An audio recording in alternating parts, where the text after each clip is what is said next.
Yes, now you can continue.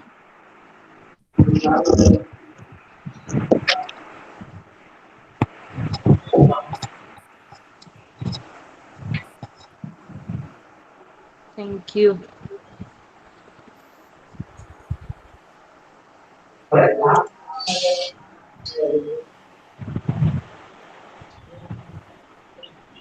Thank you, sir.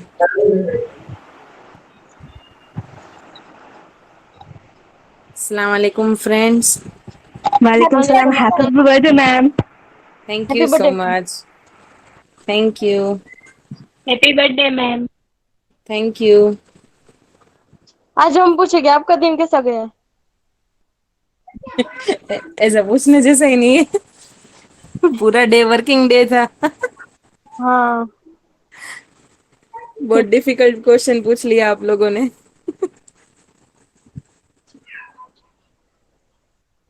चल, आप लोगों का कैसा दिन रहा? अच्छा. फाइन. सो होमवर्क किया सबने? यस. पक्का? मेरे को एक सबमिशन मिला था. कर दिया मैम, सबमिट भी किया. ठीक है, चलो तो आज मैं मैम सबका होमवर्क चेक कर लेती हूँ. हाँ डेफिनेशन बेटा. फिर से समझाना, डिफिकल्टी है थोड़ी. कौन सी डेफिनेशन? कैपिटल एक्सपेंडिचर और रेवेन्यू एक्सपेंडिचर. ओके. मैम आपने रिसिप्ट का चार्ट नहीं सेंड किया था. हाँ हाँ, मेरे को याद है. बच्चा बाकी रह गया है. आज आ जाएगा आप सबको. कल मेरे को टाइम थोड़ा नहीं मिला. Okay ma'am. चलो. तो हमने लास्ट सेशन में जब हम डेफिनेशंस पढ़ रहे थे ना, वहां पे हमने अलग अलग डेफिनेशन समझी. Business, capital, drawings, expense, income, liability, asset. वहां पे एक्सपेंस हमने समझा. एक्सपेंस क्या है कि एक बार पैसा गया, आज आपको बेनिफिट मिलेगा, फ्यूचर में कोई बेनिफिट आपको नहीं मिलेगा. फिर हमने एक एग्जांपल लिया था कि आज हमने 10,000 का खर्चा किया, तो आगे आपको फ्यूचर अर्निंग्स कुछ नहीं होगा, इससे पैसा वापस नहीं आएगा. लेकिन अगर आप एसेट की बात करें तो एसेट में आज आपने पैसा डाला, खर्च किया, तो आपको फ्यूचर में वो अर्निंग करके देगा. राइट. तो एक्सपेंस क्या है कि आज आपने खर्चा किया, वो पैसा ना ही वापस आने वाला है, ना ही कोई आपको फ्यूचर बेनिफिट होने वाला है. एक्सपेंडिचर का मतलब सिर्फ इतना ही है. इनकम मतलब क्या? इनकम मतलब वो जो जो आप रेवेन्यू जनरेट करते हैं, चाहे आपके इन्वेस्टमेंट से या फिर अपने ऑर्डिनरी बिजनेस से. राइट. जो भी नॉर्मल कोर्स ऑफ बिजनेस में आप इनकम जनरेट करते हैं, उसको हम बोलते हैं रेवेन्यू. नाउ यहाँ पे एक चीज आपको ऐसा बोलना चाहूंगी कि देखिए, एक्सपेंस में दो चीजें आती है. एक्सपेंस भी और खर्चा भी. मतलब क्या ma'am? Expense includes expense plus loss, plus loss, plus non cash expense. Right. तो ये क्या है एक्चुअल में? इस तरह से हम बोले ना, तो ये कैश एक्सपेंडिचर है, जो आप एक्चुअल में कैश में मतलब खर्चा करने वाले हैं, जैसे सैलरी, रेंट, ठीक है, stationery, printing, miscellaneous. Right. Interest, वो सभी आपके ये एक्सपेंडिचर हुए. नॉन कैश एक्सपेंस मतलब कि डेप्रिसिएशन. फिर लॉस. लॉस मतलब loss by sale, loss on sale of fix asset, या फिर लॉस बाय फायर. तो expense includes everything, expenses and loss. वैसे जब हम रेवेन्यू की बात करें, तो revenue includes incomes and gains. Incomes plus gains. Right. Gains क्या है? जैसे profit on sale of fix asset. Right. And income क्या है? जो आपका सेल ऑफ गुड्स हुआ है, या फिर interest income on your investment. ठीक है, तो ये आपका इनकम हुआ. तो that was the meaning of expenditure and receipts. अभी हमने इस यूनिट में पढ़ना क्रक्स क्या था कि कौन से एक्सपेंडिचर को हम कैपिटल बोलेंगे, कौन से एक्सपेंडिचर को हम रेवेन्यू बोलेंगे. ठीक है. रेवेन्यू एक्सपेंडिचर कहाँ जाते हैं? प्रॉफिट एंड लॉस अकाउंट में. ठीक है. एंड जो कैपिटल एक्सपेंडिचर होते हैं वो जाते हैं बैलेंस शीट में. राइट. हाँ, बैलेंस शीट से अल्टीमेटली वो प्रॉफिट एंड लॉस स्टेटमेंट में ही जाते हैं. लेकिन कब? आज नहीं, इस साल नहीं, फ्यूचर ईयर्स में जब वो बेनिफिट हमें रियलाइज हो जाएगा, तब वो प्रॉफिट एंड लॉस में ट्रांसफर हो जाएंगे.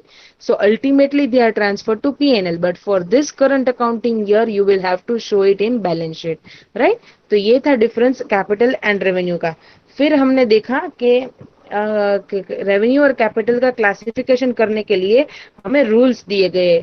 ठीक है, रूल्स कैसे मैम, कि आपको में से मानो कि आपको कौन सी चीजों से आपको पता चलेगा कि ये एक्सपेंडिचर कैपिटल है या फिर ये एक्सपेंडिचर रेवेन्यू है। तो जब हम एक्सपेंडिचर की बात करें तो उसके लिए हमें 5 रूल्स दिए हुए हैं। 5 रूल्स में से फर्स्ट रूल था नेचर ऑफ बिजनेस, मतलब कि आपका बिजनेस का नेचर कैसा है, आप कौन से बिजनेस में डील कर रहे हैं। इसका बेस्ट एग्जांपल ये था, जैसे मैंने बोला फर्नीचर, तो जो फर्नीचर डीलर्स होते हैं, राइट, जो फर्नीचर में ट्रेड कर रहे हैं, उनके लिए स्टॉक इन ट्रेड फर्नीचर रहता है, तो उनका परचेज एंड सेल्स फर्नीचर बनेगा, इसलिए वो उनके लिए रेवेन्यू एक्सपेंडिचर होगा फर्नीचर। लेकिन अगर आप बात करें कोई चार्टर्ड अकाउंटेंट की या फिर अदर कोई बिजनेसमैन की जो होलसेल कॉस्मेटिक प्रोडक्ट्स बेच रहा है, या फिर और कोई जो प्लास्टिक इंडस्ट्री में है, तो उनके लिए फर्नीचर क्या रहता है, एसेट रहता है, क्योंकि वो उसमें ट्रेड नहीं कर रहा है, राइट, तो उनके लिए वो होता है asset, that is capital expenditure, right. तो फर्स्ट क्लासिफिकेशन का रूल था नेचर ऑफ बिजनेस, वहां से हमें पता चलता है कौन सा कैपिटल एक्सपेंस है और कौन सा रेवेन्यू। फिर हमने देखा रिकरिंग नेचर, रिकरिंग मतलब how frequently it occurs, right, जो भी एक्सपेंसेस फ्रीक्वेंटली अकर होते हैं, बार बार अकर होते हैं, हर साल आते रहते हैं या फिर हर मंथ आते रहते हैं, तो हम उसको रेवेन्यू एक्सपेंडिचर बोलेंगे। लेकिन जो एक्सपेंडिचर ओकेजनली अकर होते हैं, ओकेजनली मतलब जो कभी कभी बार होते हैं, वन टाइम एक्सपेंडिचर होते हैं, हम उसको कैपिटल एक्सपेंडिचर बोलेंगे। फ्रीक्वेंटली अकर हो रहे हैं, उसका एग्जांपल है सैलरी, आपको एम्प्लॉइज को हर मंथ सैलरी देनी होती है, wages, rent, electricity, so that are your recurring expenses that will occur in your ordinary course and it will occur frequently during your accounting period. लेकिन जो आप बोलते हैं लैंड परचेज किया, हर साल आप लैंड परचेज करेंगे नहीं, until and unless you are a dealer in land. अगर आप लैंड का ट्रेड कर रहे हैं कि आपको लैंड कंस्ट्रक्शन में है या फिर आप लैंड सेल परचेज का बिजनेस कर रहे हैं, तो आप वो उसमें बोलेंगे कि ये आपका फ्रीक्वेंट हुआ। लेकिन अदर बिजनेसमैन के लिए क्या होगा, ये वन टाइम एक्सपेंडिचर, एक बार आप लैंड खरीदेंगे, हर साल नहीं लैंड खरीदने वाले हैं, तो that will be your occasional expenditure, so that will be your capital expenditure. फिर हमने बोला पर्पस ऑफ एक्सपेंस, एक्सपेंस का पर्पस क्या था। अगर वो हम नॉर्मल कोर्स ऑफ बिजनेस में करने वाले हैं तो वो हमारा रेवेन्यू एक्सपेंडिचर होगा। जैसे जनरली हमें रिपेयर एंड मेंटेनेंस करना पड़ता है, प्लांट एंड मशीनरी बोलो, तो वो हमारा एसेट है, लेकिन हम उसको हर साल ऑयलिंग करना रहता है ताकि वो एफिशिएंटली चल सके। तो वो जो रिपेयर एंड मेंटेनेंस लगा उसका, तो वो नॉर्मल कोर्स में है, ऑर्डिनरी कोर्स में है, तो हम उसको रेवेन्यू एक्सपेंस बोलेंगे। लेकिन हाँ, मैंने अगर प्लांट एंड मशीनरी में कोई एक एक नया पार्ट ऐड करवा दिया जिससे उसकी प्रोडक्शन एफिशिएंसी बढ़ गई, ठीक है, ऐसा कोई मेजर खर्चा करवाया, तो वो मेरा बन जाएगा कैपिटल एक्सपेंडिचर। फिर है effect on revenue generating capacity of business, कि आप अगर रेवेन्यू में इंक्रीज करवा सकते हैं तो आपका बनेगा वो कैपिटल एक्सपेंडिचर। लेकिन अगर आपका रेवेन्यू सिर्फ इसी साल तक, ठीक है, आपका रेवेन्यू जनरेट हो रहा है लेकिन फिर उसका बेनिफिट इसी साल तक मिलने वाला है, तो फिर वो होगा रेवेन्यू। लेकिन जो भी आपको रेवेन्यू में इंक्रीज होता है and that benefit can be received in your future accounting years, तो that will be your capital expenditure. उसका एग्जाम्पल हमने देखा था कि आप है ना न्यू डोर्स इस्टेब्लिश कर रहे हैं सिनेमा हॉल में, तो कैपेसिटी तो 50 सीट कैपेसिटी है, तो वो उतनी ही रहती है, ज्यादा नहीं बढ़ती है। सिर्फ एंट्री एग्जिट का डोर आप एक्स्ट्रा लगवाते हो, तो उससे रेवेन्यू में कोई ज्यादा इंक्रीज नहीं आएगा, ये कस्टमर्स के कन्वीनियंस के लिए था, तो वो आपका रेवेन्यू एक्सपेंडिचर हो जाएगा। लेकिन जब हम बात करें कि हमने 50 सीटर कैपेसिटी वाला सिनेमा हॉल था, बाजू में जो शॉप थी उसको परचेज करके हमने उसको 100 सीटर हॉल बना दिया, तो वो आपका बनेगा capital expenditure, because that will increase your revenue generating capacity. फिर हम बोलते हैं मटीरियलिटी। नेक्स्ट रूल में मटीरियलिटी ऐसा बोलता है जो भी मटीरियल अमाउंट ऑफ एक्सपेंडिचर हुआ है उसको हम कैपिटल में ले जाएंगे, कैपिटल एक्सपेंडिचर बोलेंगे, बैलेंस शीट में ले जाएंगे। मैंने इसका एग्जांपल बोला था कि जो पुरानी कंपनीज 1956 था, वो ऐसा बोलता था कि 5000 की अमाउंट तक के जो एक्सपेंसेस होते हैं उसको हम कैपिटलाइज नहीं करेंगे। मतलब आपने मोबाइल परचेज किया, 1000 रुपीज का सेलफोन परचेज किया ताकि आप टेलीफोनिक कम्युनिकेशंस ऑर्डर्स लेने का जो भी होता है वो कर सको, ठीक है, तो फिर वो 1000 rupees that is a very minor amount, तो आप उसको एसेट साइड में नहीं ले जाकर प्रॉफिट एंड लॉस में चार्ज कर देंगे, राइट। तो that will be your materiality के बेसिस पे हम बोलेंगे कि इमटेरियल होगा तो रेवेन्यू एक्सपेंडिचर बोलेंगे, और मटेरियल होगा तो हम उसको कैपिटल एक्सपेंडिचर बोलेंगे। वैसे ही हमने रेवेन्यू में समझा कि revenue can be term, how revenue can be termed as capital revenue और रेवेन्यू इनकम, राइट। तो हमने उसमें समझा कि उसमें भी रूल्स दिए हुए, अगर वो नॉर्मल कोर्स ऑफ बिजनेस में रेवेन्यू रिसीव हो रही है, इनकम रिसीव हो रही है, तो that will be your revenue receipt, और वो प्रॉफिट एंड लॉस अकाउंट में क्रेडिट साइड में दिखाएंगे हम।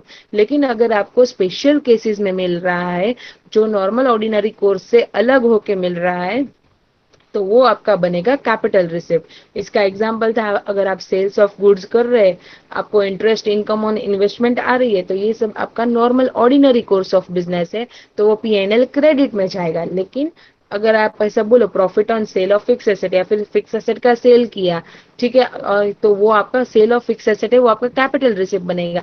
फिक्स एसेट आप नॉर्मल कोर्स में ले बेच नहीं करते, तो उसका सेल से आपको रिसिप्ट आया, वो आपका कैपिटल रिसिप्ट बनेगा, राइट। फिर इंश्योरेंस कंपनी ने आपको फायर का इवेंट हुआ, आपकी फैक्ट्री जल गई, इंश्योरेंस क्लेम था, तो आपको इंश्योरेंस क्लेम रिसीव हुआ, तो वो भी आपका कैपिटल रिसिप्ट है। नॉर्मल कोर्स ऑफ बिजनेस में ये होने वाला नहीं है, तो वो हमारा रेवेन्यू नहीं बनेगा, लेकिन कैपिटल रिसिप्ट बनेगा। आई होप आपको ये पूरा क्लियर हो गया बेटा, आपका डाउट क्लियर है, यस। राइट। चलो अब हम आगे बढ़े। हाँ। आज आपको रेवेन्यू का चार्ट मिल जाएगा, और कल आप लोगों ने जो होमवर्क सबमिट किया है ना, वो चेक करके आज सबमिट कर दूंगी आपको, राइट। अब तक हमने क्या समझा था, जो डेफिनेशंस वाला चैप्टर मैंने लिया था, बिजनेस, एसेट, लायबिलिटी, वो आपका बेस था। अब जो हम चैप्टर सीखने वाले हैं उसके लिए चैप्टर 2 यूनिट 1 अकाउंटिंग प्रोसेस, एक दफा हम इंस्टीट्यूट की बुक पे नजर लगा लेते हैं। सीयर,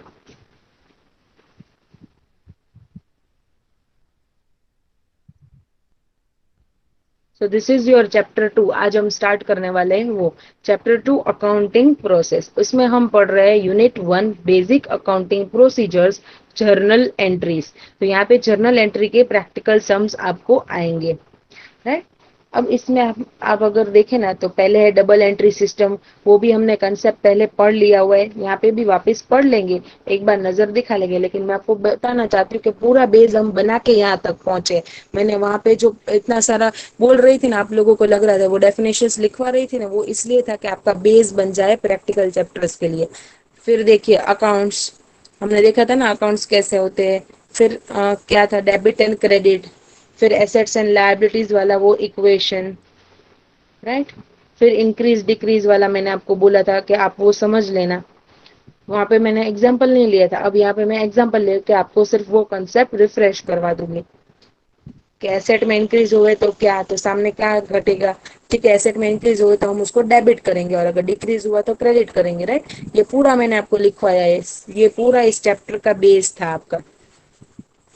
फिर उसका इलिस्ट्रेशन दिया हुआ है, देखिए।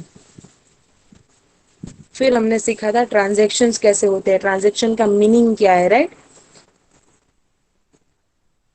तो ये सभी चीजें हमने पढ़ ली, अकाउंटिंग इक्वेशन को कैसे हम डील करें, ये सब चीजें हम पढ़ चुके हैं। अभी हमें यहाँ पे इलिस्ट्रेशंस देख के फटाक से ये चैप्टर कंप्लीट ही करना है। लेकिन इसमें एक बात है, ये अकाउंट रिकॉर्डिंग क्या है, अकाउंट के कितना प्रोसीजर है, कौन से प्रोसीजर के कौन से स्टेज की हम बात करें, ये सब हम सीखेंगे। फिर हम जाएंगे जर्नल एंट्रीज की और वहां पे हम समझेंगे कि जर्नल एंट्रीज कैसे पास करेंगे, ठीक है। फिर उसके ऐसे इलिस्ट्रेशंस दिए हुए हैं, राइट। इस तरह से हमारा पूरा ये चैप्टर है। एग्जाम पॉइंट ऑफ व्यू से इतना इंपॉर्टेंट नहीं है, बिकॉज जर्नल एंट्रीज बहुत बेसिक हो गया।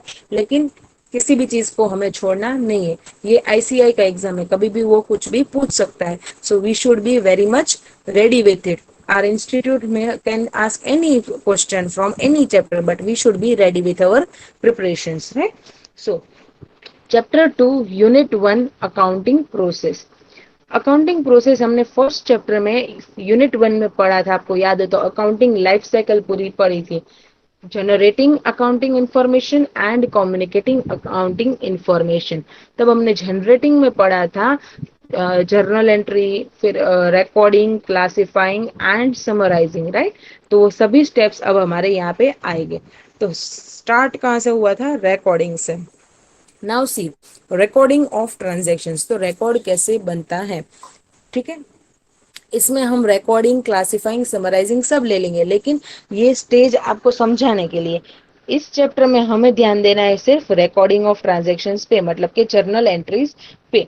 अब जर्नल एंट्रीज के लिए मैं अगर उल्टे से स्टार्ट करूं, तो फर्स्ट हमारा लास्टली हम क्या प्रिपेयर करते हैं? Financial statements. हमारा एंड प्रोडक्ट क्या है? Financial statements. अकाउंटिंग का पूरा प्रोसीजर हम करते क्यों है? अकाउंटिंग फाइनेंशियल स्टेटमेंट्स को बनाने के लिए। So that is our and product of this process. Financial statements कहाँ से बनता है? ट्रायल बैलेंस से, राइट। फिर ट्रायल बैलेंस क्या है? सभी लेजर अकाउंट्स का नेट बैलेंस जो कैरी फॉरवर्ड होता है वो एक जगह पे समराइज कर दिया जाता है और उसको टोटल कर दिया जाता है। That is your trial balance. Trial balance कहाँ से बनता है मैम? तो वो बनता है लेजर से। Ledger is what? Classification of each and every accounts, right. Now फिर लेजर कहाँ से बनता है? जर्नल एंट्रीज से। सो जो भी आपने ट्रांजैक्शंस रिकॉर्ड किए, एंट्रीज पास की, उससे बनते हैं हमारे लेजर। तो जर्नल एंट्रीज कैसे पास करेंगे मैम? किस सपोर्ट से पास करेंगे? तो वो होगा source documents. If you have source documents then you can pass your journal entries, right. तो ये हुआ पूरा साइकिल ना। सी, इस तरह से होता है हमारा बैलेंस शीट, राइट। मैंने आपको उल्टे स्टेज से समझाया ना। तो फाइनेंशियल स्टेटमेंट्स में कौन सी चीजें कवर होती है? Trading, PNL, balance sheet, right. जब हम प्रोपराइटर की या फिर पार्टनरशिप फर्म की बात करें, मैन्युफैक्चरिंग और trading account, PNL account and balance sheet. But if you talk for company, what are the financial statements? Statement of profit and loss, balance sheet, cash flow statement and notes to accounts. So इस तरह से बनता है हमारा balance sheet, liability side, asset side. ये है आपका trial balance. Live example, practical example ले रही हूँ क्योंकि नेक्स्ट ईयर से आपको इसी चीज में काम करना है, right. So you can have an idea कि कैसे ये सब भी चीजें प्रिपेयर होती है and how it is getting viewed. So this is your trial balance, right. फिर ये है आपका लेजर, राइट, जहां से क्लासिफिकेशन होता है, ठीक है। Debit, credit entries. नॉर्मली हम कैसे लेजर बनाते हैं? ऐसे, लेकिन दिखता कुछ और है प्रैक्टिकल लाइफ में। Next is your journal entries, ठीक है ना। ये देखिए, डेबिट क्रेडिट एंट्री पास की, फिर यहाँ पे ये नरेशन है, राइट, और ये अमाउंट्स लिख दी। So this way your journal entry gets displayed in your practical life. Now talking about your source documents. तो ये है आपका source document, invoice, right. Now source document सिर्फ इनवॉइस ही ऐसा हम नहीं बोल सकते। इनवॉइस भी हो सकता है, वाउचर भी हो सकता है, रिसिप्ट भी हो सकता है, पासबुक भी हो सकता है। मैम कैसे? इनवॉइस की बात करें तो बिल है, कोई भी sales bill, purchase bill, that is the evidence of your transaction. जब हम वाउचर की बात करें तो प्रिंटिंग स्टेशनरी है या फिर चाय पानी का खर्चा होता है, तो चाय वाला आपको कोई बिल देता है नहीं, तो आप उसका वाउचर बनाते हैं, राइट। फिर रिसिप्ट। तो रिसिप्ट में कैसे मैम? अगर आप कहीं पे फीस पे करें तो आपको मिलता क्या है? रिसिप्ट। फिर अगर आप डोनेशन दे कोई भी ट्रस्ट में तो आपको मिलता क्या है? Receipt. So that is the evidence of the transaction. फिर आफ्टर पासबुक, मैम पासबुक कैसे बन गए? आप पासबुक और you can say bank statement. तो वो कैसे मैम ये अपना बन गया सोर्स डॉक्यूमेंट? तो वो इसलिए कि आप उससे बैंक चार्जेस रिकॉर्ड कर सकते हैं। बैंक चार्जेस है, बैंक इंटरेस्ट है, बैंक कमीशन है, उसका प्रूफ क्या है? पासबुक या बैंक स्टेटमेंट। उसकी एंट्रीज कहाँ से पास होती है? जब हमें पासबुक मिलती है तो ओके, इस मंथ में बैंक ने इतना इतना चार्जेस हमें लगाया है, तो हम उसकी एंट्रीज हमारे अकाउंटिंग में उस बेसिस पे करते हैं। So this was your source document. तो source document क्या है? It is the evidence of financial transactions entered into or entry passed into accounting. So जो भी आपने transactions enter किया और उसकी entries पास की, उसका एक evidence है, उसका एक basis है, you can say basis और evidence, right? उसके support से ये आप recording कर सकते हैं। उसके examples invoice, receipt, voucher, passbook, सभी के मैंने आपको एक एक एग्जाम्पल दे दिए। फिर हम ऐसा बोल सकते हैं कि रेंट आप पे कर रहे हो तो वो कहाँ से एविडेंस होता है? लीज डीड से, राइट। लीज डीड उसका बनता है। फिर बैंक चार्जेस है, तो बैंक चार्जेस कहाँ से एविडेंस होता है? बैंक पासबुक से या फिर बैंक स्टेटमेंट से, राइट। फिर आप ऐसा बोले कि आपको गिफ्ट रिसीव हुई, तो वो गिफ्ट डीड बनती है उसके लिए, तो वो गिफ्ट डीड आपके लिए वाउचर है, राइट। गिफ्ट डीड आपके लिए, sorry, source document, I am sorry, voucher बोल दी। Gift deed is your source document, right. तो ये सभी आपने एग्जांपल्स देख लिए। परचेज के लिए परचेज बिल और tax invoice of your purchase. फिर सेल्स के लिए सेल्स बिल्स और सेल्स इनवॉइस ऑफ योर, ठीक है, tax invoice of your sales. फिर हम सैलरी बोले, वेजेस बोले, तो उसके लिए हम वाउचर्स प्रिपेयर करते हैं, राइट। तो ये सभी है हमारे एग्जाम्पल सोर्स डॉक्यूमेंट्स के। Now if you see journal entry, journal entry क्या है? Book of the original entries. The original entries आप जो अकाउंटिंग में पास करते हैं उसका जो रिकॉर्डिंग होता है वो ना, वो सभी ट्रांजेक्शन्स को रिकॉर्ड करते हैं for the first time with the help of your source documents, right. फिर आता है लेजर। सो लेजर क्या है? आपका ग्रुपिंग है, क्लासिफिकेशन है सभी ट्रांजेक्शन्स और एंट्रीज जो आपने रिकॉर्ड किए उसका। फिर ट्रायल बैलेंस बनता है लेजर से। तो ट्रायल बैलेंस क्या है? जो भी आपका नेट बैलेंस अमाउंट है जो कैरी फॉरवर्ड होता है लेजर अकाउंट से, वो उससे बनता है आपका trial balance. And there after final accounts. मैंने आपको बोला कि अगर कोई नॉर्मल बिजनेस एंटिटी है, प्रोप्राइटर, पार्टनर, तो ट्रेडिंग है, मैन्युफैक्चरिंग अकाउंट है, फिर PNL and balance sheet. Company के लिए statement of profit and loss, फिर balance sheet, cash flow statement, notes to accounts and other explanatory state notes, right. अगर हम नॉट प्रॉफिट ऑर्गेनाइजेशन की बात करें तो receipts and expenditure account and balance sheet, वहां पे इनकम एंड, वहां पे पीएनएल हम उसको नहीं बोलते, इनकम एंड एक्सपेंडिचर अकाउंट या फिर रिसिप्ट्स एंड एक्सपेंडिचर अकाउंट बनता है और बैलेंस शीट बनता है।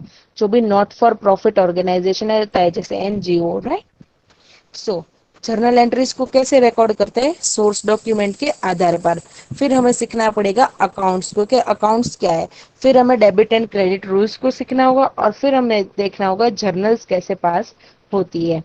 सो जब हम अकाउंट्स की बात करें तो अकाउंट के दो अप्रोचेज है, traditional and modern approach, right. Modern वही हमारा बेसिस है, आगे पढ़ेंगे मॉडर्न। अकाउंटिंग स्टैंडर्ड में भी मॉडर्न अकाउंट्स का यूज हुआ है, लेकिन अब तक आपने जो 11th 12th में पढ़ा था that was your traditional accounting approach. Traditional accounting के भी दो क्लासिफिकेशन होते हैं, personal accounts and impersonal accounts. ये आपने बहुत अच्छे से 11th 12th में पढ़ा होगा। नाउ पर्सनल अकाउंट्स अगेन तीन चीजों में क्लासिफाई होता है, नेचुरल, रिप्रेजेंटेटिव और लीगल एंड आर्टिफिशियल। अब नेचुरल में कैसे? कि जो भी आप इंडिविजुअल पर्सन हो, ठीक है, ह्यूमन बींग्स है, उनके अगर अकाउंट्स हो तो हम उसको नेचुरल अकाउंट्स बोलते हैं, right. The accounts of individual living beings और पर्सन। जैसे आप बोले सानिया का अकाउंट है, फिर सकीना का अकाउंट है, राइट। मैंने सानिया से गुड्स परचेज किए और मैंने उनको पैसे नहीं दिए है, तो मेरा क्या होगा?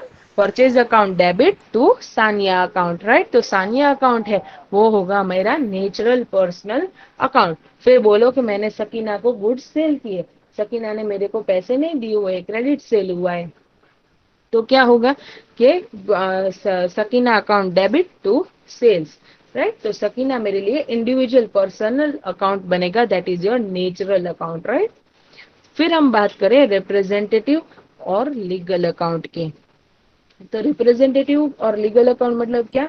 जो कानून से पैदा हुआ है, स्टेच्यू से पैदा हुआ है उसको, मतलब मैम क्या, हमने एंटिटी कंसेप्ट में पढ़ा था अगर आपको याद हो तो, कि businessman and business entity both are separate. So business entity is a separate entity, it is a separate identity. और आइज ऑफ लॉ में उसको हम बोलते हैं person, right. So it is person in the eyes of law, right.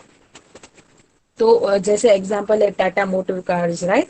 फिर Tata steel, फिर Tanishq, Reliance industries, जियो, ठीक है, ये सभी क्या है? BSNL. So this are your representative, ठीक है, representative personal accounts. This are your legal personal accounts because they are the business entities, right. फिर हम बात करें, मैंने गलती कर दी, सॉरी, ये रिप्रेजेंटेटिव में नहीं आएगा, आर्टिफिशियल आएगा बेटा।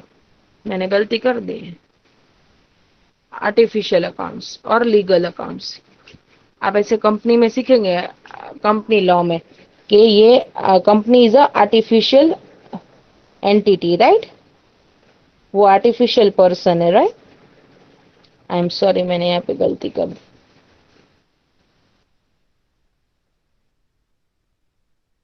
So that is your artificial or legal entity. Now, representative.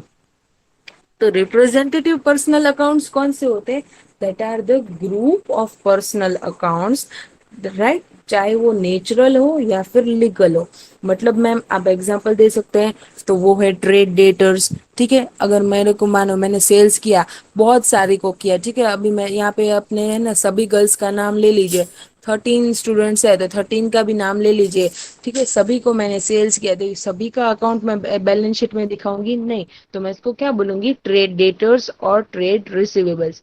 फिर आप अगर उसके अंदर क्लासिफिकेशन में लेजर में जाए, तब आपको पता चलेगा सबके अलग अलग लेजर बने हुए होंगे। उसको क्लब करके, ग्रुप करके, समराइज करके जो बनता है उसको हम रिप्रेजेंटेटिव पर्सनल अकाउंट बोलते हैं, राइट? फिर हम, अब मानो आप सभी से मैंने गुड्स परचेज किए, तो आप सभी को मैं क्लब करके क्या बोलूंगी? ट्रेड क्रेडिटर्स और ट्रेड पेएबल्स, तो वो मेरा रिप्रेजेंटेटिव अकाउंट है, राइट? फिर अगर मैं किसी मेरी एम्प्लॉय, मेरे अंडर एम्प्लॉय है, तो उनको सैलरी दे रही हूँ। जैसे मानो रिलायंस है, राइट? तो रिलायंस अभी उनके अंडर में कितने सारे एम्प्लॉयज होंगे? No count of them, right? Maybe 500, maybe 1000, right? तो वो सभी 1000 एम्प्लॉयज को वो सैलरी पे कर रहे हैं। मान लो कि ये मार्च मंथ का उनका सैलरी आउटस्टैंडिंग है, उन्होंने पे नहीं किया है, वो नेक्स्ट ईयर में पे करेंगे, तो that will be the outstanding salary account, that will be shown in the liability side, right? तो हम उसमें हर एक एम्प्लॉय का नाम लिखेंगे। वो तो रिलायंस वालों को पता भी नहीं होगा, राइट? सभी को क्लब करके सिर्फ वो लोग बता सकते हैं कि आउटस्टैंडिंग सैलरी इतने 1 लाख रुपीज या फिर 1,50,000 रुपीज, राइट? फिर रेंट है, तो क्या आप लैंडलॉर्ड का नाम देते हैं? नहीं, रेंट पेएबल, राइट? फिर शेयर कैपिटल, शेयर होल्डर्स के सभी के नाम आप दे सकते हैं? नहीं, शेयर कैपिटल मतलब उसमें आ गया, सभी अंदर आ गए, तो that is your representative account, right? चाहे वो नेचुरल के हो या फिर लीगल एंटिटीज के हो, उन सभी को आंसर उन सभी को अगर आप ग्रुप करें, तो वो होगा आपका representative account, right? So this was your personal accounts. Impersonal में अगर हम पढ़े, ट्रेडिशनल में दो क्लासिफिकेशन, पर्सनल, पर्सनल हमने पढ़ लिया, अब हम जाते हैं इम्पर्सनल की ओर। तो इम्पर्सनल में भी दो क्लासिफिकेशन है, रियल एंड नॉमिनल। रियल में क्या आता है? दो, टेंजिबल एंड इनटेंजिबल। तो टेंजिबल क्या है? जिसको हम छू सकते हैं, फील कर सकते हैं, राइट? सभी चीज, मतलब you can touch it, you can see it, right? जिसको, जिसका कोई फिजिकल एग्जिस्टेंस होता है, जैसे furniture, building, stock, land, right? तो उन सभी को हम क्या बोलेंगे? टेंजिबल आइटम्स और प्रॉपर्टीज। लेकिन जब हम इंटेंजिबल्स की बात करें, तो वो कैसे है? जिसको हम फिजिकली टच नहीं कर सकते, but they can be felt, that या they have an existence but not the physical existence. और वो मनी मनी मॉनिटरी टर्म्स में मेजर हो सकते हैं, they are capable of monetary measurement, right? उसके एग्जांपल्स क्या है? गुडविल है, पेटेंट है, ट्रेडमार्क है, राइट? तो वो हो गया आपके सभी इंटेंजिबल्स। अब हम एक यहाँ पे एक स्टॉप लगाते हैं, नॉमिनल को हम बाद में पढ़ते हैं। 11th स्टैंडर्ड में आपने ये तीनों पढ़ा है, nominal, real, nominal, personal, right? सभी चीजों का आपने अच्छे से समझा हुआ है। अब एक दफा हम बुक में आके थोड़ा सा थ्योरी पढ़ लेते हैं, इसलिए मैंने वहां पे स्टॉप लगाया है।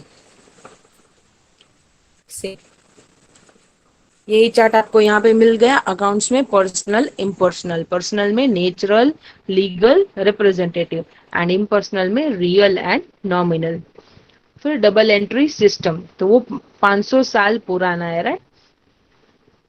फिर double entry system has emerged in the process of evolution of various accounting techniques. It is the only scientific system of accounting, right?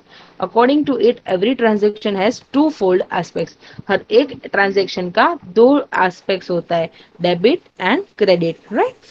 Now दोनों ही इफेक्ट हमें देना रहता है। जैसे परचेज ऑफ फर्नीचर, तो क्या होगा? कैश रिड्यूस होगी, एसेट रिड्यूस होगा, और एसेट बढ़ेगा भी, फर्नीचर आएगा तो फर्नीचर की वजह से एसेट इंक्रीज भी होगा ना। इस तरह से हमने समझ लिया है कि डबल एंट्री में दो एस्पेक्ट्स होते हैं, इट इज टू फोल्ड। अब हम समझते हैं कि डबल एंट्री सिस्टम के एडवांटेजेस क्या है। पहले तो आपका अकाउंटिंग वर्क का एक्यूरेसी बढ़ेगा, राइट। कैसे? जैसे कि ट्रायल बैलेंस है, अगर वो दोनों टैली नहीं होता है, डेबिट एंड क्रेडिट, तो आपको पता चल गया कि कहीं ना कहीं पे एक्यूरेटली उसमें गड़बड़ हुई है, राइट। उससे एरिथमेटिकल एक्यूरेसी चेक हो जाती है। फिर प्रॉफिट अर्नड और loss suffered during a period, तो प्रॉफिट एंड लॉस भी आप अच्छे से जान सकते हैं डिटेल्स के साथ। फिर financial position can be ascertain, right. Balance sheet से आपको फाइनेंशियल पोजीशन पता चल जाती है।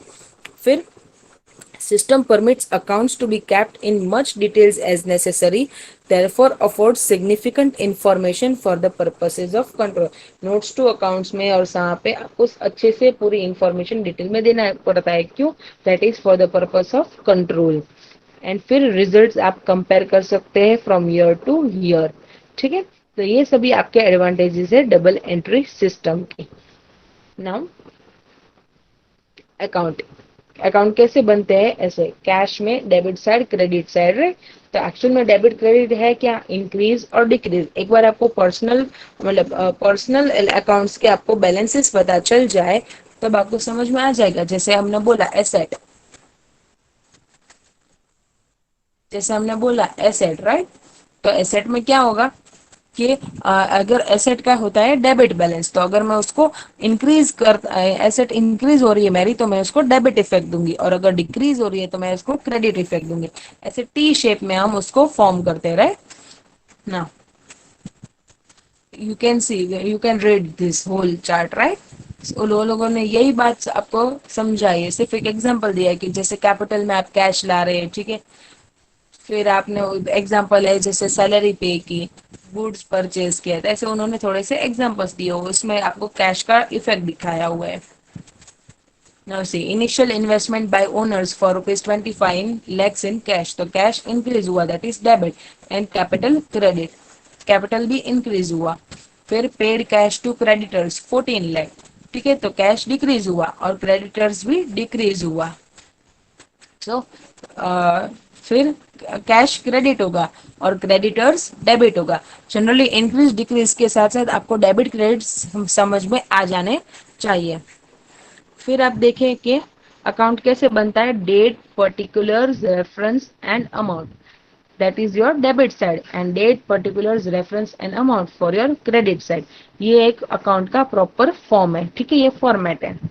Now debit and credit, T shape account में अपना जो लेफ्ट साइड होता है that is your debit side, and जो राइट साइड होता है that is your credit side. फिर हमने ये इक्वेशन तो पढ़ाई है कि assets minus liabilities equal to capital, ठीक है। कैपिटल में एक्चुअल में होता क्या है? स्टॉक होल्डर्स का इक्विटी। इक्विटी क्या है? कैपिटल, फिर retained earnings plus profits minus dividends, right. और अगर हम प्रोप्राइटर की बात करें तो क्या होता है? कैपिटल एड प्रॉफिट एंड फिर माइनस ड्रॉइंग्स, राइट ना। उन्होंने एक ऐसा ट्रांजेक्शन बताया, देखिए, started business with cash 10 lakh, तो आपका कैपिटल भी बढ़ा और एसेट भी बढ़ा। फिर बोरोड 5 लाख, तो लोन लिया आपने, तो कैश मतलब बैंक बैलेंस आपका डेबिट होगा एंड लायबिलिटी आपका क्रेडिट होगा, ठीक है। लायबिलिटी आपकी इंक्रीज हुई, bank debit to loan account, तो एसेट भी बढ़ा, लायबिलिटी भी बढ़ा। फिर विड्रू कैश फ्रॉम बिजनेस, ठीक है, ड्रॉइंग्स है, तो कैपिटल डेबिट होगा और कैश क्रेडिट होगा, तो कैश रिड्यूस हुआ मतलब एसेट रिड्यूस हुआ और कैपिटल भी रिड्यूस हुआ। Loan repaid to the extent of ₹1 lakh, loan आपने रीपे की, तो लोन डेबिट टू बैंक, तो your liability will decrease and your asset will also get decrease simultaneously. तो इस तरह से उन्होंने बैलेंस भी आपको बता दिया। देखिए उस उन्होंने किया क्या है, सिर्फ assets equals to liabilities plus capital को इस्टेब्लिश किया है। अगर आप उसका सभी का इफेक्ट दे तो देखिए ये 12 lakhs इक्वल्स टू 4 + 8, लायबिलिटीज कितनी है? 4, और कैपिटल कितना है? 8। कुल मिला के हमारी एसेट्स कितनी हुई? 12 लाख, राइट। फिर उस तरह से उन्होंने ये एग्जाम्पल दूसरा दिया हुआ है ना। आगे बढ़ते हैं। सिर्फ इन सभी रूल्स को हम समराइज करें तो क्या होगा, asset debit balance, liabilities credit balance, income credit balance, expense debit balance, capital credit balance. और जब इंक्रीज इन एसेट तो वो डेबिट, डिक्रीज इन एसेट तो वो क्रेडिट, फिर लायबिलिटी में इंक्रीज तो क्रेडिट एंड लायबिलिटी में डिक्रीज तो डेबिट, कैपिटल में इंक्रीज क्रेडिट, कैपिटल में डिक्रीज डेबिट, एक्सपेंस में इंक्रीज डेबिट, एक्सपेंस में डिक्रीज क्रेडिट, रेवेन्यू में इंक्रीज क्रेडिट, रेवेन्यू में डिक्रीज डेबिट। तो ये रूल्स आपको हाईलाइट कर लेने हैं अपनी पीडीएफ में या फिर अपनी बुक्स में रिस्पेक्टिवली, राइट ना। एक इलिस्ट्रेशन उन्होंने दिया है, following are the transactions entered into by R after he started his business, show how various accounts will be affected. Now see, R started business with ₹5,000। चलो आप पहले एंट्री पास करो, फिर हम देखते हैं कौन सा नेचर का अकाउंट है। चलो, कैन एनीवन, चलो कोई मेरे को एंट्री बताएंगे, R started business with ₹5,000।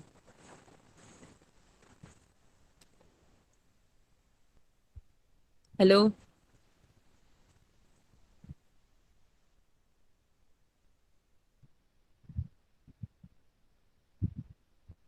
Are you all here? Why all of you are leaving? Net problem.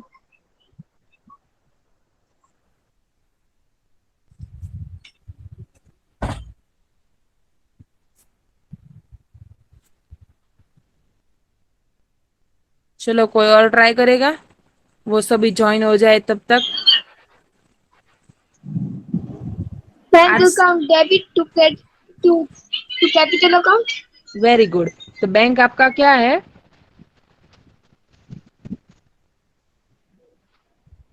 Bank आपका क्या है? एसेट है, राइट। और आपका कैपिटल है, वो कैपिटल है। तो एसेट में इंक्रीज हुआ और कैपिटल में भी इंक्रीज हुआ, राइट। So you can see the answer here. देखिए अकाउंट्स कौन से इन्वॉल्व थे, बैंक एंड आर्स कैपिटल। बैंक क्या था आपका? Asset, and R's capital is your capital. दोनों में इंक्रीज का इफेक्ट आया, लेकिन एसेट है तो वो इंक्रीज होगा तो डेबिट होगा, और कैपिटल इंक्रीज हुआ तो क्रेडिट होगा, राइट। वेरी गुड बेटा। Then he purchased furniture for 1200। कोई एंट्री पास करेगा?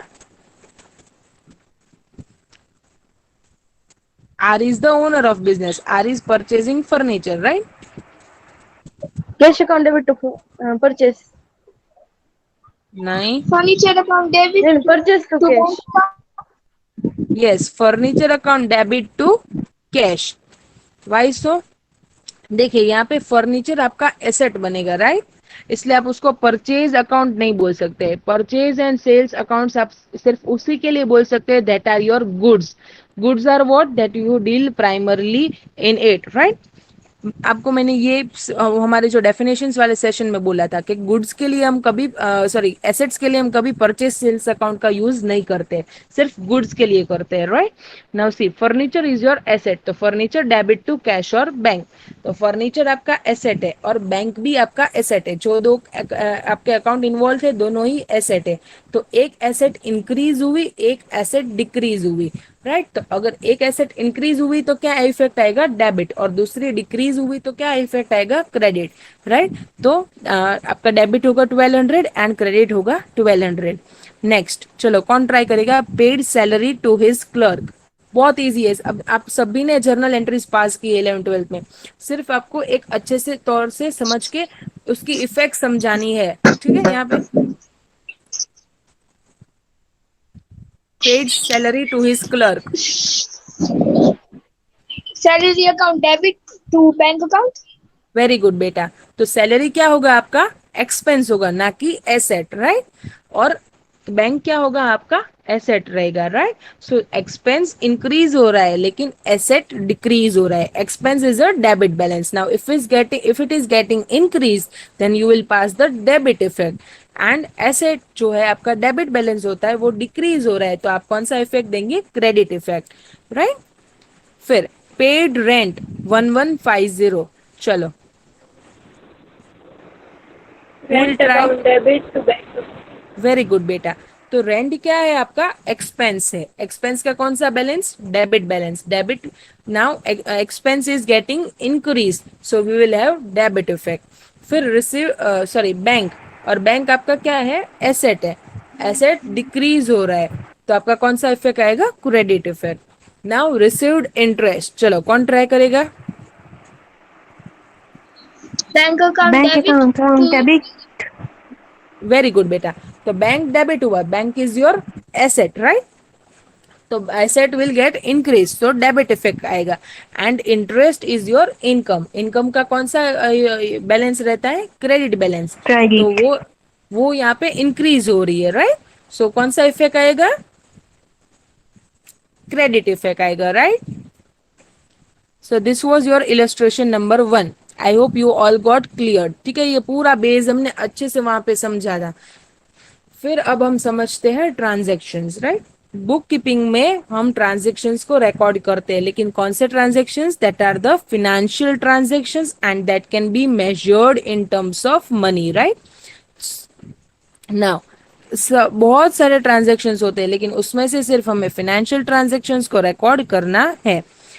नाउ यू कैन सी कि उन्होंने एग्जाम्पल दिया हुआ है, जब पार्टी रिसीव करती है या फिर इनवॉइस से परचेज कर रही है, ठीक है, कैश मेमोज है, पासबुक है, ये सभी उनके सब्सटेंशियल डॉक्यूमेंट्स है जहां से वो ट्रांजैक्शन को रिकॉर्ड कर रही है, राइट?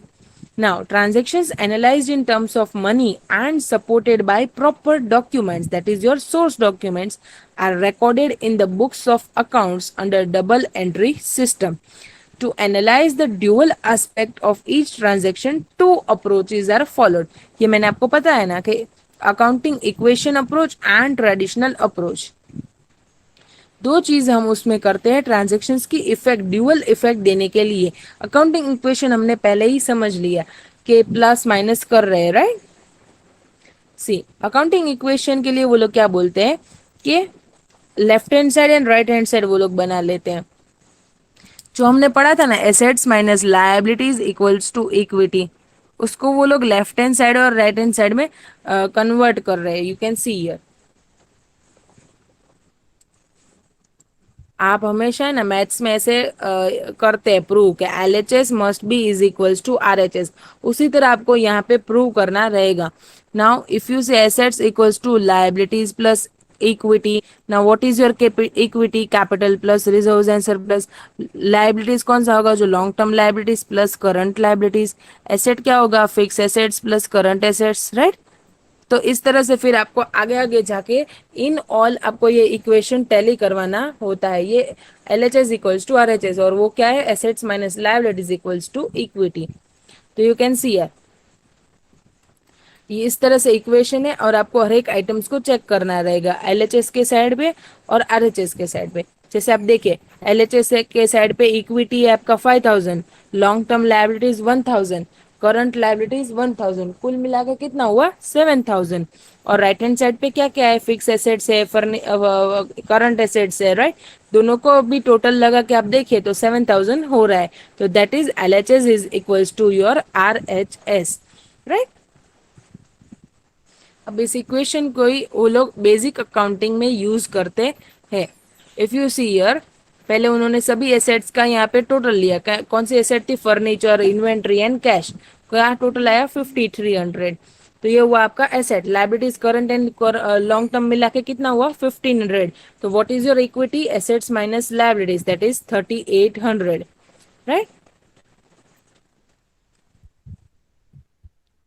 अब हम देखते हैं इलस्ट्रेशन नंबर 2, जो अकाउंटिंग इक्वेशन अप्रोच पे बेस्ड है। सी, उन्होंने यहाँ पे इंफॉर्मेशन दी हुई है। Develop the accounting equation from the information available at the beginning of accounting period. ठीक है, ये बिगनिंग का दिया हुआ है, और फिर हम एंड का देखेंगे। Capital 51,000, loan 11,500, trade payables 5,700। तो लोन एंड ट्रेड पेबल्स दोनों आपका लायबिलिटी हो गया, ठीक है? लोन एंड ट्रेड पेबल्स ये मिला के आपका लायबिलिटी बन जाएगा। कितना है? 11,500 प्लस 5,700।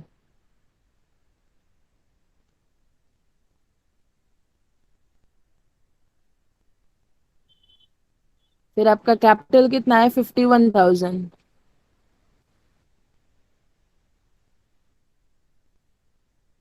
अब इन सब का आप टोटल लगाएंगे। फिर हम एसेट्स देख लेते हैं, कौन सी है। फिक्स एसेट्स कितनी है, 12,800। Inventory 22,600।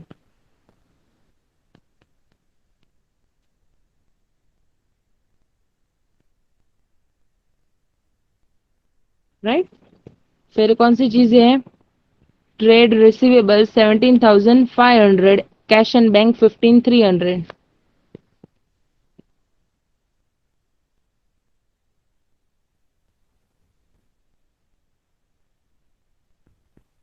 Now you need to check this total. अब सभी टोटल लगाए, क्या ये टैली होता है? चलो ट्राई कीजिए।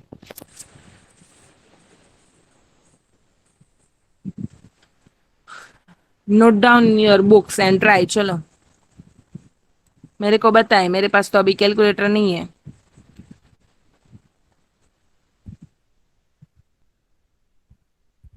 क्या आंसर आ रहा है आप सभी का?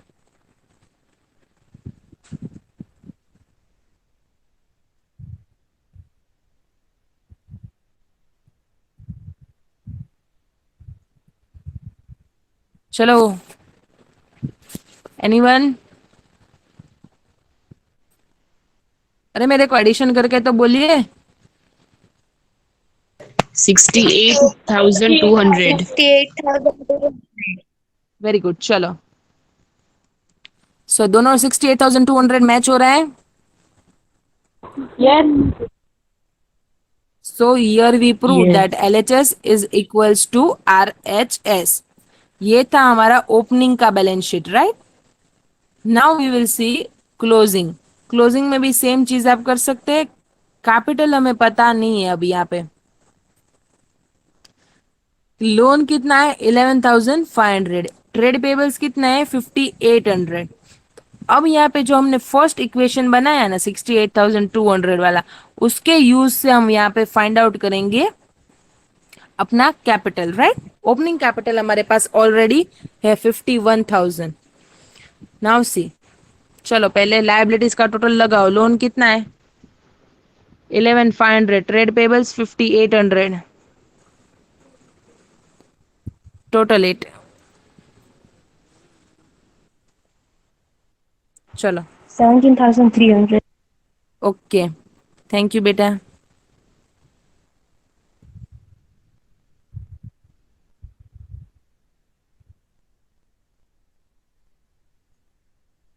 इसको क्या हुआ?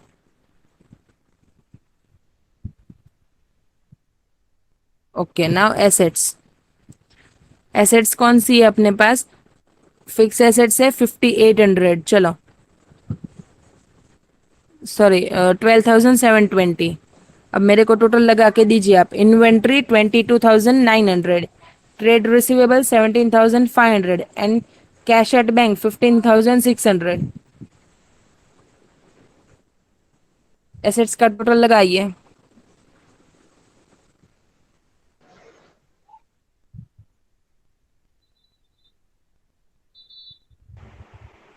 मैम रिपीट चलो, कीजिए. 12,720, Seventy. Plus. 12,720 plus 22,900, Okay. 17,500, Okay. 15,600। 1,600. 68. 68,000. 68,720. 68,007। 68,720. Okay. So assets minus liabilities is your equity. So what is the difference?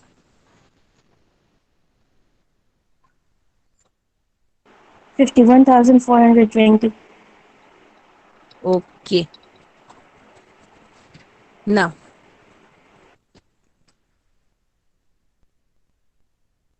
we need to compute profit. This is your closing equity, right? Closing capital, or you can say, what is your opening capital? 51,000. Can you say this? See, opening capital, can you read here 51,000? Right? Yes. So Yes. what is the difference? 420, right? Are you getting? Yes. Yes. And that is your profit, right? कैसे ma'am? Opening capital, उसमें हम क्या add करेंगे? Profit, फिर जो कोई भी editions होगा वो लेस ड्राइंग्स, कुल मिला के हमें क्लोजिंग कैपिटल मिलेगा, राइट? सो हम यहाँ पे एज्यूम कर रहे हैं कि हमें कोई इन्फॉर्मेशन नहीं दी हुई है, तो ना ही एडिशन है ना ही ड्राइंग्स है, तो what will be your difference figure? Profit, right? Are you all clear? Yes. Yeah. So ये आपका फर्स्ट आंसर आ गया, फर्स्ट पार्ट का, profit equals to 420। Now they have said to prepare a balance sheet. अब balance sheet तो आसानी से prepare कर सकते हैं, right? At the end of accounting period. तो बैलेंस शीट आपका कैसे बनेगा? Balance sheet at so and so date, जो भी होगा वो एंड एंड वाला डेट, राइट? फिर हमारा लेफ्ट हैंड साइड कौन सा आएगा? Liabilities sides, liabilities. Right hand side कौन सा आएगा? Assets side. Yes, sir. Liabilities में फर्स्ट हमारा आएगा कैपिटल। कैपिटल कितना आया था हमारा क्लोजिंग? 51,420। फिर हमारे लायबिलिटीज कौन सी थी? लॉन्ग टर्म कितनी? 11,500। Long term 11,500। 5,800 हमारी ट्रेड पेबल्स थे, राइट? नाउ एसेट में fix assets 12,720।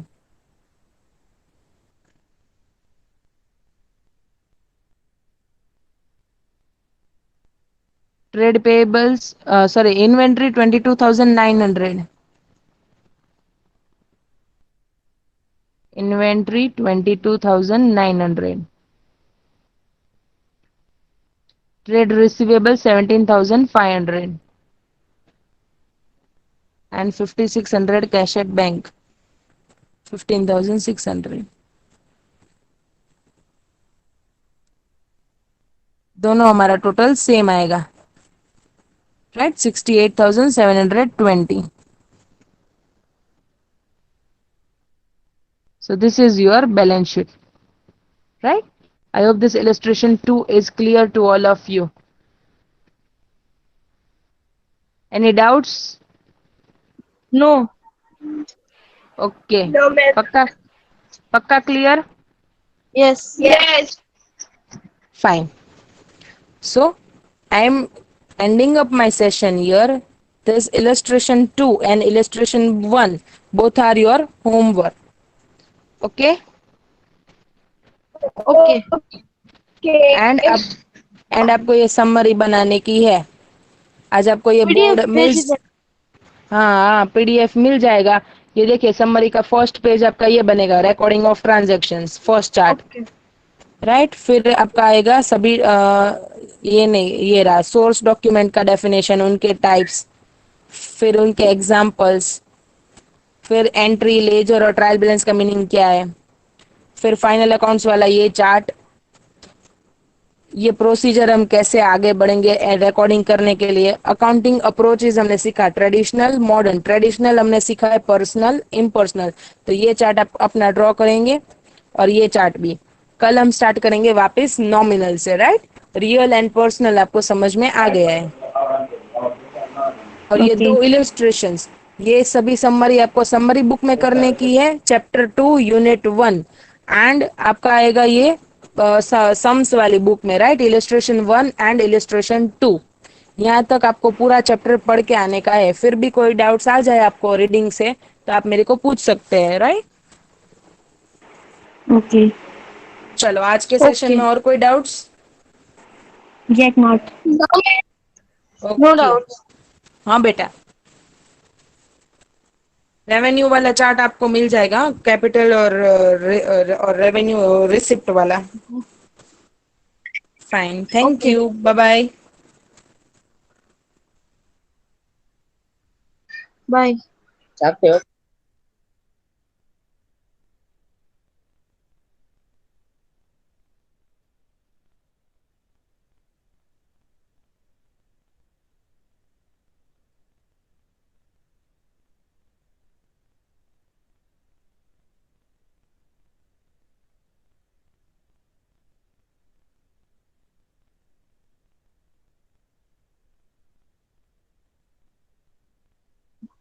Hello yes papa बंद कर दो,